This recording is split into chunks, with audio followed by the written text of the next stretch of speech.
চট্টগ্রাম ৯ আসনের সংসদ সদস্য আবু সুফিয়ান বলেছেন, ডায়ালাইসিস সেবার অভাবে আইসিইউতে ভর্তি রোগীরা দীর্ঘদিন ধরে চরম দুর্ভোগে ছিলেন। এই বাস্তবতায় চট্টগ্রামের ২৫০ শয্যা বিশিষ্ট জেনারেল হাসপাতালে ডায়ালাইসিস ইউনিট চালু করা হয়েছে। রোববার এক রোগীর ডায়ালাইসিসের মাধ্যমে আনুষ্ঠানিকভাবে এ সেবার উদ্বোধন করা হয়।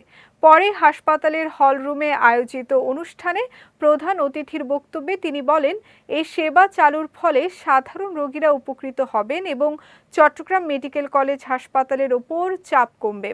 হাসপাতালের তত্ত্বাবধায়ক ও সহযোগী অধ্যাপক ডাক্তার মোহাম্মদ একরাম হোসেন বলেন, এখন আইসিইউ রোগীদের বাইরে রেফার না করে হাসপাতালেই ডায়ালাইসিস দেয়া সম্ভব হবে, যা স্বাস্থ্যসেবায় একটি গুরুত্বপূর্ণ অগ্রগতি। অনুষ্ঠানে চিকিৎসক, কর্মকর্তা ও সংশ্লিষ্ট ব্যক্তিরা উপস্থিত ছিলেন।